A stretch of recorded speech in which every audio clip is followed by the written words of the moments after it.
It was early 1944. The skies over Europe had become the decisive front of World War II.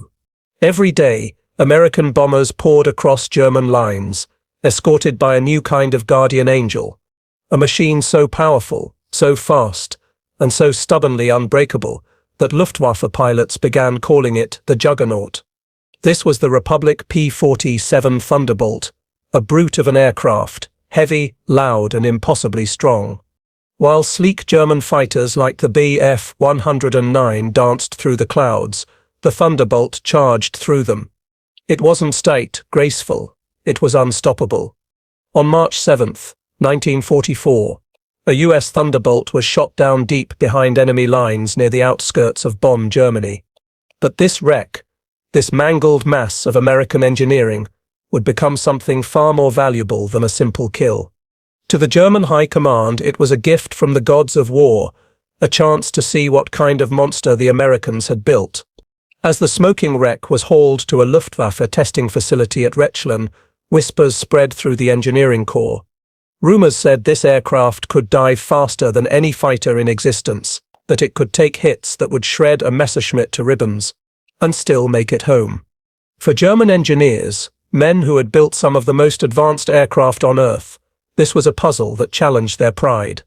If true, it meant that America had achieved what even Germany's brightest minds could not. Inside the hangar, under dim lights and the smell of oil, a group of German engineers gathered around the battered fuselage.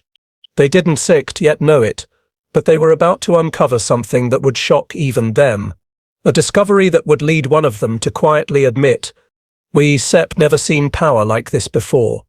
This is the story of the Thunderbolt, the war machine that defied physics, humbled its enemies, and helped change the course of the air war in Europe. The wreck has arrived at Rechlin. The Germans are about to take it apart piece by piece, and what they find inside will challenge everything they thought they knew about aircraft design. To understand why the Germans were stunned by what they found inside the Thunderbolt, we must first understand how it came to be. How American engineers, far from the battlefields of Europe, forged a machine that seemed to defy every law of aerodynamics. It began in 1940, in a world trembling under the Blitzkrieg. Nazi bombers darkened the skies over London. Europe was burning.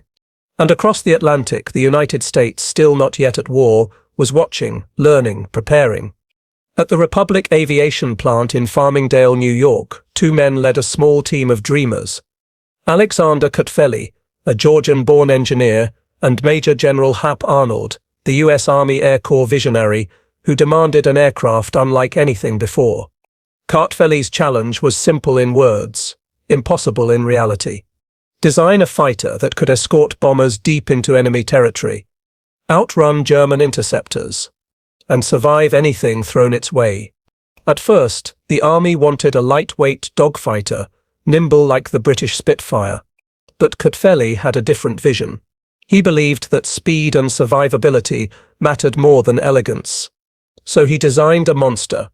The result? A plane that weighed nearly 8 tons, the heaviest single-engine fighter of the war. It was powered by a Pratt & Whitney R2800 Double Wasp, an 18-cylinder radial engine that delivered over 2,000 horsepower. When that engine roared to life, the ground trembled. The Thunderbolt could dive at 500 miles per hour, shrug off bullets, and keep flying with holes in its wings and oil leaking from its belly.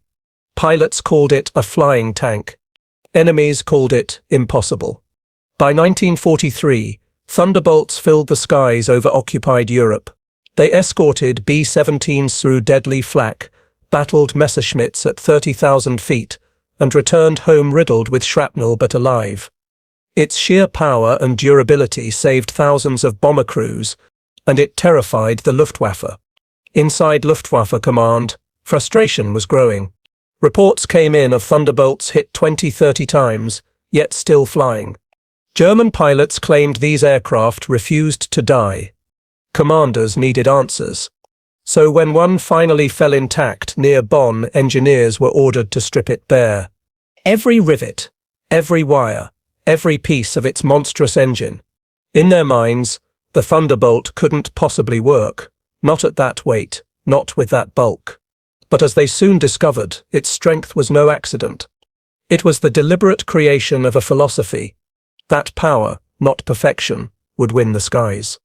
And so, as the hangar doors closed on that captured aircraft, German engineers prepared to dissect the American juggernaut.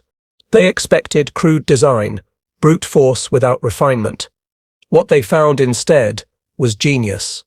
The Thunderbolt lies on the hangar floor, tools ready, notebooks open.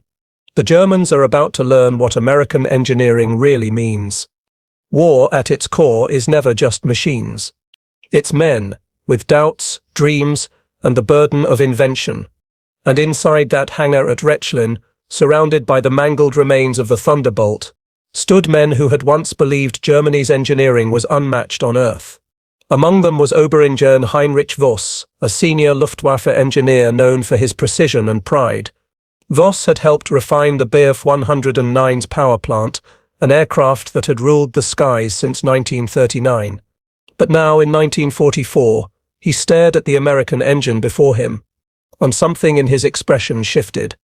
It was enormous. The Pratt & Whitney R2800 looked less like a fighter engine and more like an industrial heart torn from a machine of war. Voss ran his gloved fingers over the twin rows of cylinders, muttering quietly to himself. "Pi Rayern, 18 Zylinder, verrückt." Voss's assistant, Kurt Reinhardt, a younger engineer fresh from university, whispered, "They must have built this with no concern for weight. It sits barbaric." But as they began to disassemble the components, the turbo-supercharger, the thick armor plating, the self-sealing fuel lines, their tone changed. It was sapent barbaric. It was deliberate. Every inch of the Thunderbolt told a story of pragmatism, of men who valued strength over elegance, survivability over speed.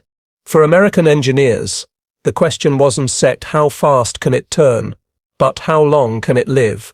That pilot was Lieutenant James Red Caldwell, 56th Fighter Group. He had flown the very aircraft now being examined. 2 weeks before its capture, he had written to his wife in Illinois, "The Jug takes hits like nothing else. I swear, honey, she's got 9 lives. We joke that she's sibs made out of railroad steel." Caldwell's last mission had ended in flame, a mid-air duel with a pair of fellow 190s. He bailed out, captured, and was now a POW, his aircraft lying here, stripped bare before the men who once hunted him. 2 men, same machine. One trying to understand its secrets, the other remembering its strength. War connects men who never meet. Through wreckage and wonder, they share an unspoken dialogue. The engineer's admiration, the pilot's trust, the machine that binds them. But as the Germans dug deeper into the Thunderbolt's anatomy, admiration turned into disbelief, because what they found inside seemed less like human design, and more like something built to defy destruction itself. The Germans are about to uncover the Thunderbolt's secret weapon, a marvel of engineering hidden deep within its massive frame. By late March 1944, the Rechlin testing facility, Germany's most secretive aviation research center, was alive with tension. The captured Thunderbolt lay open like an autopsy. Each piece pulled apart, measured, weighed, documented. To the German engineers, this was no mere curiosity. It was an investigation into a riddle that haunted their skies. Oberingenieur Voss stood over the table, arms crossed, his brow furrowed. He had dismantled dozens of enemy aircraft, Spitfires, Mustangs, Lightnings, and always found something to critique. But the Thunderbolt defied critique. "It should not be able to fly like this," Voss muttered. The drag alone. He stopped mid-sentence, staring at the turbo-supercharger assembly his team had just removed. It was massive, a labyrinth of pipes, valves, and ducts that snaked through the fuselage like arteries in a living creature. What the Germans didn't know, what they were now seeing for the first time, was the heart of the Thunderbolt's advantage, its revolutionary turbo-supercharging system. Unlike German fighters, which used compact mechanical superchargers attached directly to their engines, the Thunderbolt used exhaust gases to drive a separate turbine, compressing air before feeding it back into the massive radial engine. This allowed it to maintain full power even at 30,000 feet, where Luftwaffe engines gasped for oxygen. Voss stared at the diagrams his assistant was sketching. "They built an entire factory inside a plane," he whispered. This is engineering madness." Kurt Reinhardt laughed nervously. "And yet it works, Herr Oberingenieur." Silence filled the hangar. In that silence was a quiet acknowledgement. The Americans had achieved something extraordinary. As the engineers continued their dissection, admiration began to clash with pride. For years, Germany had led the world in aviation innovation, jet propulsion, swept-wing designs, precision metallurgy. But now, before their eyes, was proof that America had matched and even surpassed them in raw industrial power. Colonel Erich Brandt, Luftwaffe intelligence, stepped forward. "Gentlemen," he said coldly, "the Führer expects a report by week set's end. He wants to know how such a monster exists." The room went still. Voss exchanged glances with his team. They knew the danger of disappointing expectations in 1944 Germany. And yet, how could they explain what they were seeing? That night, long after the officers left, Voss stayed behind alone. He ran his hand over the battered aluminum skin of the Thunderbolt, its thick armor, its fuel self-sealing layers. The smell of oil filled the air. He scribbled in his notebook, "This machine is not elegant. It is enduring. Built, not for the moment of triumph, but for the long war." He didn't know it, but his words mirrored the philosophy of the men across the ocean. Engineers who had designed not a knight, but a brawler. A plane that could take the beating of the century and come back swinging. For every Thunderbolt the Germans studied, a dozen more roared over the Rhine, flattening rail lines, convoys, and factories. Each day, the Luftwaffe's skies shrank a little more. And as the engineers pieced together the American secret, they began to realize something darker. That, understanding the Thunderbolt, might be the same as understanding Germany's defeat. The Germans now understand the Thunderbolt's secret power. But as air battles intensify and the Reichswehr's air force falters, they face a new question. Can this knowledge save them, or has the tide already turned? By the summer of 1944, the skies over Europe had become a graveyard of ambition. The Luftwaffe, once the terror of Europe, was bleeding to death. Fuel was scarce. Pilots were exhausted. Factories lay in ruins beneath the thunder of Allied bombing raids. And leading those raids were the machines the Germans had come to fear the most. The P-47 Thunderbolts and P-51 Mustangs that carved through flak and fire, bringing ruin from the clouds. Inside the Rechlin testing facility, Oberingenieur Heinrich Voss listened to the air raid sirens in the distance as he worked. Each explosion made the hangar lights flicker. He didn't look up anymore. He knew it was the Americans. He knew, somewhere up there, more Thunderbolts were at work. War had closed in on him. The very aircraft he studied by day was destroying his homeland by night. As bombs thundered overhead, Voss and his team huddled around their notes. They had been ordered to find a countermeasure, to design a response, a German equivalent. But every path led to the same conclusion. They didn't have the materials, the fuel, or the factories to match it. "We could build it," Voss said quietly, "but it would take a year and a nation that no longer exists." His assistant, Kurt Reinhardt, stared at him, pale-faced. "Herr Oberingenieur, should we even tell them that?" Voss didn't answer. He looked toward the ceiling as dust fell from another distant explosion. Meanwhile, across the channel, young American pilots strapped into their Thunderbolts. Men who didn't know their aircraft had already been captured and dissected by the enemy. All they knew was that the missions were getting deadlier, and that the sky, once blue, was now always filled with fire. One of them was Lieutenant Robert Tex Howard of the 56th Fighter Group. He remembered his commanding officer Sepp's words that morning. "If you see flak, dive through it. The jug can take it. You can sit." Howard's Thunderbolt dove like a meteor through the black smoke above Hanover.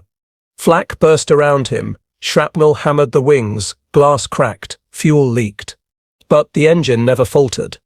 He pulled out of the dive, his plane screaming like a living thing. Behind him, a German train yard burned. Back in Germany, Voss studied the Thunderbolt's shattered armor plate, holding a fragment that still bore bullet holes. He weighed it in his hand. Solid, heavy, resilient. It was both terrifying and beautiful, the physical embodiment of American industry. For Voss, this was no longer about pride or propaganda. It was about truth. And the truth was simple. The Americans had built not just an airplane, but a statement.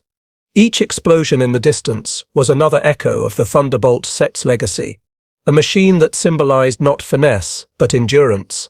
But inside Voss's mind, a different kind of war raged. One between duty and conscience. Should he continue to serve the Reichsep's orders to build better weapons, or admit, at last, that the war was already lost? For the first time he envied the American engineers, because they were building for victory. He was building in the shadow of defeat. The Luftwaffe set's power is collapsing. Voss faces impossible orders from Berlin to turn the Thunderbolt's secrets into salvation. But deep down he knows what's coming. The death of the German air war. By April 1944, the Thunderbolt's secrets had all but been laid bare. Its engine, armor, and fuel systems were catalogued. Its performance data recalculated. But for Oberingenieur Heinrich Voss, what remained was no longer a question of engineering. It was a question of belief. The previous night, a coded message had arrived from Berlin. It carried the Reichs insignia and a directive from the Luftwaffe High Command. They demanded a full proposal, a German aircraft inspired by the American Thunderbolt, to be produced immediately. Utilize all learnings from the captured American P-47. Submit designs within 14 days. Prototype construction to begin no later than May. He stared at the paper for a long time, then set it down. He already knew the truth. Germany didn't have the aluminum, the engines, the fuel, or the time. The Rechlin engineers had spent weeks examining the Thunderbolt's turbo-supercharging system. They had tested its exhaust-driven turbine, dissected its ducting, even weighed the thick bolts used to hold it together. Every discovery carried the same cruel revelation. The machine was only possible because America could afford excess. Its power came not from design alone, but from abundance. Across the ocean, industry had become an army. An engine of democracy, producing strength in steel and numbers. The Thunderbolt was its messenger. Kurt Reinhardt entered, hesitant. Herr Oberingenieur, they sat, asking if we should begin modeling the exhaust turbine. Voss didn't look up. Model what, Kurt? The machine or the nation that built it? Reinhardt frowned, unsure how to answer. Voss finally stood, weary but resolute. Tell them this. The Americans have won the war of engines. And no amount of paper from Berlin will change that. It was a quiet act of defiance, not shouted, not recorded, but it marked the first time Voss allowed himself to think the unthinkable. That Germany's air war was lost, not because of courage, but because of capacity. Each passing day, Allied air power grew stronger. The Thunderbolt, once mocked by German pilots as a lumbering brute, had become the symbol of inevitable victory. It was a juggernaut in both name and nature. But then came the twist of fate, a day that would turn Voss's quiet resignation into open realization. An air raid. Not over a distant city, but over Rechlin itself. For the first time, the testing facility had been targeted. As bombs thundered outside, Voss ran toward the Thunderbolt wreck, instinctively, protectively. Shrapnel tore through the roof. A beam collapsed, crushing part of the wing. Through the dust and fire, the silver of the American aircraft glinted one last time. Voss stopped and stared at it, tears mixing with grime on his face. Even now, it survives. When the raid ended, Rechlin lay in ruins. The Thunderbolt was scorched, but intact, as if mocking the destruction around it. In that moment, Heinrich Voss understood what no propaganda could hide. The machine he had studied, the machine he had once dismissed, was not just powerful, it was enduring. And that endurance reflected something far greater than metal or horsepower. It reflected will. He stood amid the wreckage and whispered the words that would echo in his mind for the rest of his life. "We have never seen power like this before." The raid has left Rechlin shattered. Voss has faced his revelation. But the war isn't over, and soon he will be forced to decide whether to serve what remains of the Reich, or surrender his knowledge to history. While the ruins of Rechlin smouldered across the Channel, the airfields of England came alive. The Allies were preparing for an operation unlike anything in history. Its name was whispered in briefing rooms, coded in transmissions, and written only in guarded notes. Operation Overlord. The invasion of Normandy. The moment the fate of Europe would hinge not only on courage, but on control of the sky. By May 1944, the Republic P-47 Thunderbolt had evolved from high-altitude escort to ground-attack juggernaut. It carried bombs, rockets, and 8.50 caliber machine guns, the heaviest armament of any single-engine fighter in the war. Its mission was brutal and direct: to destroy everything that could stop the invasion. Railways, bridges, tanks, convoys, nothing was safe. Lieutenant Robert Tex Howard, the same pilot who had once tested the limits of his jug over Hanover, now flew over occupied France. In his flight journal he wrote, "We fly low enough to smell the cordite and diesel. The ground shakes from our own guns. The jug feels alive, angry, indestructible. When she dives, the earth trembles." The Thunderbolt became the hammer of the Allied advance. It shattered German armor, ripped apart retreating columns, and carved pathways for the soldiers who would storm the beaches of Normandy. For every bridge destroyed, another German unit was cut off. For every train wrecked, another supply line died. The Luftwaffe tried to resist, but its strength was broken. Fuel shortages grounded entire squadrons. Young, inexperienced pilots were thrown into the sky against veterans flying machines they couldn't hope to match. In a cruel twist of fate, some of those Luftwaffe pilots flew aircraft designed using fragments of Voss's Thunderbolt research. Makeshift turbo experiments, heavier armor plating. But it was too late. The Reich no longer had the resources to replicate the power it envied. On June 6, 1944, D-Day, the Thunderbolt became the spearhead of liberation. From dawn until dusk, waves of P-47 swept across Normandy. They silenced gun batteries, broke armored columns, and shielded the men wading ashore under fire.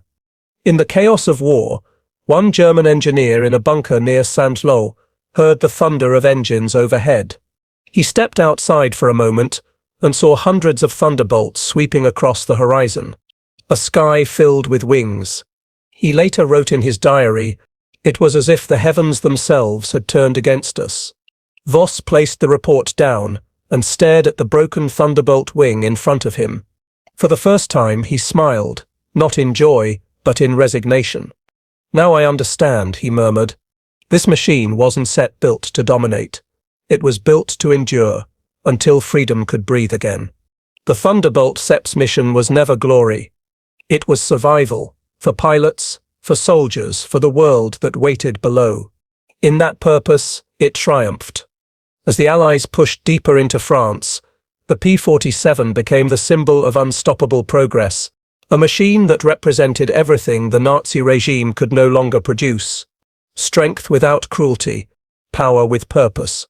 The Thunderbolt has fulfilled its destiny over Normandy. But as victory nears, both Voss and the machine he studied will face one final test, a reckoning in the last days of war. By the winter of 1944, the war had turned against Germany completely. Factories stood silent. Fuel was a memory. The Luftwaffe, once the terror of Europe's skies, had become a ghost fleet. And in the ruins of Rechlin, Dr. Kurt Voss watched the twilight of his creation's conquerors. He had spent years studying the captured P-47 Thunderbolt, breaking it down bolt by bolt, wiring by wire, trying to unlock its secret. Now the war around him was disintegrating faster than the machines he once sought to improve. In December, the Germans launched one last desperate gamble, the Ardennes offensive, known to history as the Battle of the Bulge. The Allies were caught by surprise, and the skies were cloaked in blizzards. For days the Thunderbolts were grounded. The Wehrmacht pushed forward, one final surge of defiance. But then, the clouds broke. When the weather cleared, the Allied air forces unleashed fury. The P-47C returned in relentless waves, screaming down upon columns of German armor, cutting off retreat after retreat. A US pilot from the 362nd Fighter Group later recalled, "We didn't fight that day, we hunted. The roads were rivers of fire. The jug roared, and the war began to end." For Voss, it was a haunting mirror of everything he had once admired in German engineering: precision, purpose, power, but now wielded by the enemy. He received a letter that month from his cousin, a panzer commander on the Western Front. "We see them before we hear them. The ground shakes, then fire falls from the sky. They never miss. Whatever you found in that American plane, Kurt, pray they never learn what you learned from it." In that moment, the engineer finally understood what his studies had revealed, and what his nation had failed to see. The Thunderbolt's power didn't lie in its machinery. It lay in the system that built it. A system of endless fuel, fearless pilots, and a country united by freedom, not fear. April 1945. The Allies advanced into Germany. Airfields that once housed the Luftwaffe were now graves of twisted metal. In the final weeks, US forces discovered Rechlin, the same research base where Voss had dissected the Thunderbolt 2 years earlier. Inside the shattered hangar, they found fragments of American aircraft, P-47 wings, propellers, and turbochargers, all tagged in German script. And among them, a single sheet of paper, scorched at the edges.